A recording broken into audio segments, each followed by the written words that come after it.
प्रभु यीशु मसीह के पवित्र नाम में आप सभी को सलाम और जय मसीह की। आज की एक और नई वीडियो में आप सभी लोगों का स्वागत है। बाइबल का वचन लोगों को सही मार्ग दिखाने के लिए सक्षम है, सामर्थी है। एक व्यक्ति जो परमेश्वर के वचन को पढ़ता है, उसके मन में बहुत तरह के सवाल उठ सकते हैं और उनमें से एक सवाल सुई के नक्के के बारे में है, जिसके बारे में प्रभु यीशु मसीह ने बात किया। जितने भी लोग हमारी इस बेसिक टीचिंग से जुड़े हुए हैं, प्रभु उन सबको आशीष दे, और जो नहीं जुड़े हैं उनके लिए सब्सक्राइब का बटन उपलब्ध है। वह सब्सक्राइब के बटन को दबाएं और हमारी बेसिक टीचिंग से ज़रूर जुड़े। आइए इस वीडियो को शुरू करते हैं। लूका की इंजील और उसका 18 अध्याय जब हम पढ़ते हैं तो प्रभु यीशु मसीह के पास एक व्यक्ति आता है और वह प्रभु यीशु मसीह से पूछता है कि मुझे अनंत जीवन पाने के लिए, उसमें प्रवेश करने के लिए क्या करना पड़ेगा। प्रभु यीशु मसीह उस व्यक्ति से कहते हैं कि तू आज्ञाओं का पालन तो करता है कि व्यभिचार न करना, झूठ न बोलना, इन सब चीज़ों का तो पालन करता है, परंतु फिर भी तुम्हें एक घटी है और मैं बताता हूँ तुम्हें क्या घटी है। प्रभु यीशु मसीह ने उससे कहा कि तू अपने माल को बेच डाल, कंगालों को दे दे और मेरे पीछे हो ले, और तुम्हें स्वर्ग में बड़ा प्रतिफल मिलेगा। इस बात को सुन करके वह व्यक्ति उदास हो गया और उदास होने के बाद वहां से चला गया। आखिर में लिखा है कि वह व्यक्ति एक धनी व्यक्ति था। इस वचन के बारे में हम बात करेंगे और इस वचन से हम आज ऐसी 3 चीजें सीखेंगे जो वचन हमें सिखाता है। पॉइंट टू पॉइंट बात करेंगे। इससे पहले जब धनी व्यक्ति यीशु मसीह के पास आया, तब यीशु मसीह ने अपने चेलों से बच्चों के बारे में कुछ कहा था कि बच्चों को मेरे पास आने दो। और यीशु मसीह ने कहा था कि स्वर्ग का राज्य बच्चों का सा ही है, इन्हीं के जैसा है, और जो कोई स्वर्ग के राज को इनकी तरह कबूल न करे वह उसमें प्रवेश नहीं कर पाएगा, यानी कि बच्चों की नहीं। अब सबसे पहले हम बात करते हैं सुई के नक्के की। मेरे प्रियो, सबसे पहली बात आप ये जान लीजिए कि सुई, कपड़े सिलने वाली सुई, या जिसको दर्जी इस्तेमाल करता है या घर में कई बार इस्तेमाल की जाती है, जब आप उस सुई को देखोगे तो उस सुई में एक छोटा सा छेद होता है जिसमें धागा डाला जाता है। आपको बड़ी अच्छी तरीके से यह मालूम होगा कि उस छोटे से छेद में धागा डालना भी बड़ा मुश्किल हो जाता है। तो उस छोटे से छेद से ऊंट कैसे निकल सकता है?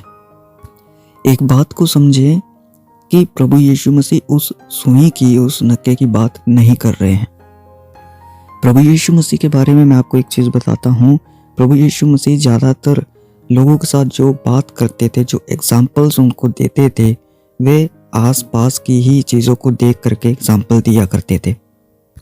और ऐसा भी हो सकता है कि उस समय यीशु मसीह के आसपास कहीं पर ऊंट जा रहा हो या बैठा हो, या कुछ भी ऐसा सीन हो सकता है, या यीशु मसीह के आसपास कुछ ऐसी चीज़ें थी जिस चीज़ों को इस्तेमाल करके उन्होंने एग्जाम्पल बनाया।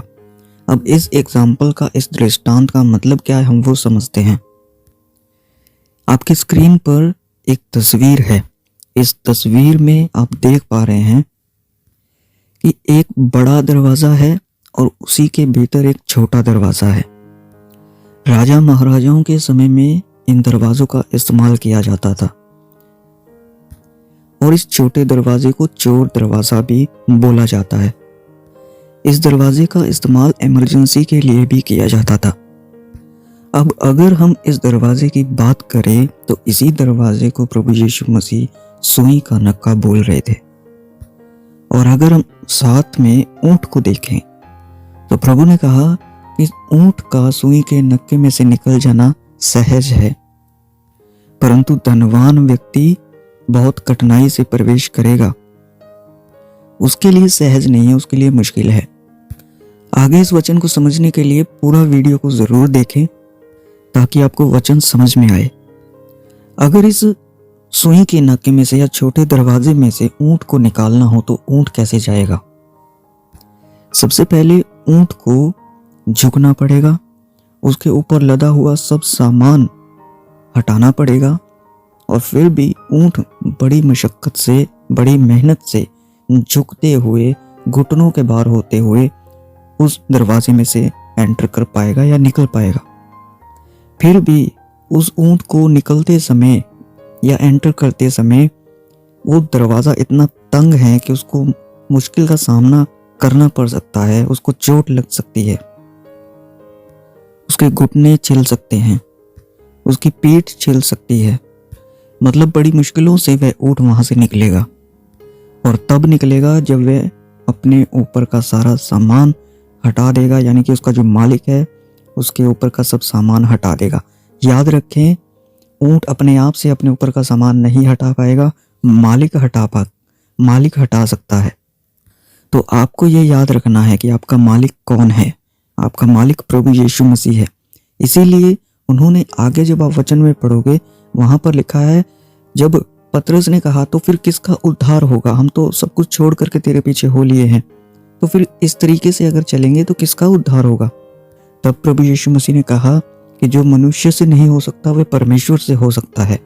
अब इसके बारे में भी हम डिटेल में बात करने वाले हैं, समझने के लिए बने रहिए।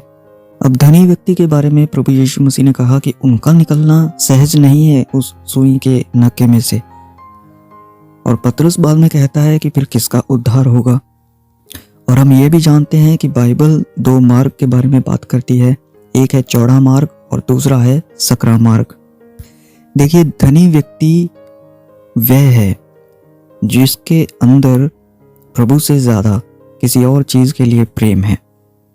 इन वचनों में जब प्रभु यीशु मसीह बात कर रहे थे एक व्यक्ति से, तो जब हम उस धनी व्यक्ति को देखते हैं तो उसके अंदर भी एक अलग प्रेम देखा गया, जिसको प्रभु यीशु मसीह ने कहा कि अपना माल बेच दे, कंगालों को दे दे और मेरे पीछे हो ले। आज के समय में अगर हम देखें तो हमें भी ये देखना पड़ेगा कि हमारे अंदर किस चीज के लिए ज्यादा प्रेम है, हम किस चीज में धनी हैं। विश्वासियों को यह सोचना पड़ेगा कि सुई के नाके में से निकलने के लिए उनको किस तरीके से अपने आप को खाली करना है, क्योंकि ऊंट के ऊपर का सामान जो है वह थोड़ा बहुत अगर ऊंट हिलेगा या थोड़ी बहुत मशक्कत करेगा तो सामान को नीचे गिरा सकता है, हटा सकता है। परंतु ऐसा सामान जिसको वह खुद नहीं हटा पा रहा है, उसके लिए उसको मदद की ज़रूरत है, यानी कि उसका मालिक या उसको उस ऊंट को संभालने वाला उस सामान को उतार सकेगा। इसी प्रकार आज विश्वासियों को यह देखने की ज़रूरत है, क्या वे अपने घमंड में धनी हैं? क्या उनके अंदर किसी तरह का प्राइड तो नहीं है? क्या वे अपने अंदर बड़े तो नहीं हैं? क्या उन्होंने अपने आप को खाली किया है, अपने आप को अपने ऊपर लदा हुआ जो सामान है उसको उतारा है? या जिसको वे उतार नहीं पाए हैं, तो जिस तरीके से प्रभु ने कहा कि जो मनुष्य से नहीं हो सकता वे परमेश्वर से हो सकता है, जिस चीज को विश्वासी खुद नहीं कर पा रहे हैं, क्या उन्होंने अपने आप को समर्पित किया है परमेश्वर के आगे कि परमेश्वर मुझसे ये हो नहीं पा रहा है, आप इसमें मेरी मदद करें ताकि मैं इस मार्ग पर चल सकूं। आपको परमेश्वर के सामने बच्चों की तरह बनना पड़ेगा, क्योंकि जो छोटे बच्चे होते हैं हम उनको एकदम खाली देखते हैं, उनके ऊपर किसी तरह का बोझ नहीं होता, उनके अंदर किसी तरह का प्राइड नहीं होता, घमंड नहीं होता, उनके अंदर किसी तरह का बड़ापन नहीं होता। सबसे पहली चीज, सुई का नाका घरों में इस्तेमाल की जाने वाली सिंपल सुई नहीं है, वह एक छोटा दरवाजा है जिसके बारे में प्रभु यीशु मसीह ने बात किया। दूसरी चीज, अगर ऊंट का निकलना सहज है तो ऊंट को देखो आप उस छोटे दरवाजे में से वो किस तरीके से निकलेगा, रेंगते हुए, घुटनों के भार अपना सामान को नीचे गिराते हुए। उसी प्रकार विश्वासियों को भी करना है उस सुई के नाके में से निकलने के लिए।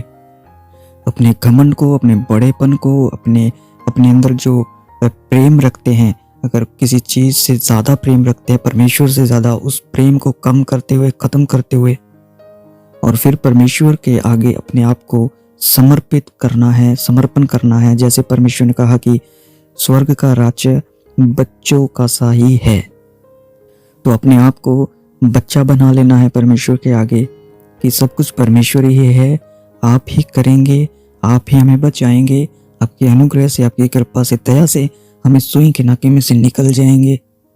यानी कि पूरा समर्पण करना है। और उसके बाद भी अगर आपको लगता है कि नहीं, ये चीज़ मुझसे नहीं हो पा रही है, तो परमेश्वर ने रास्ता भी दिया है कि जो मनुष्य से नहीं हो सकता वह परमेश्वर से हो सकता है। परमेश्वर के पास आइए, परमेश्वर आपको साफ कर देगा, परमेश्वर आपके अंदर से घमंड को निकाल देगा, परमेश्वर आपके अंदर से बड़ेपन को निकाल देगा और आप उस सकरे मार्ग से निकलने पाओगे, आप उस सुई के नाके से निकलने पाओगे और अनंत जीवन में प्रवेश कर पाओगे। याद रहे, वह धनी व्यक्ति जो परमेश्वर के पास आया, यानी यीशु मसीह के पास आया, उसके विषय में ये भी लिखा गया है कि वह सब आज्ञाओं को मानता था। तो आज भी यीशु मसीह के लोग जो हैं वो सब आज्ञाओं को मानते जरूर हैं, परंतु कुछ ना कुछ कहाँ ना कहीं कमी जरूर होती है। उन कमियों को भी दूर करने के लिए परमेश्वर ने हमारे लिए रास्ता रखा है कि जो मनुष्य से नहीं हो सकता वह परमेश्वर से हो सकता है। पर यह भी याद रहे कि जिन कमियों पर आप खुद काम कर सकते हैं, एटलीस्ट आप उन पर काम करिए।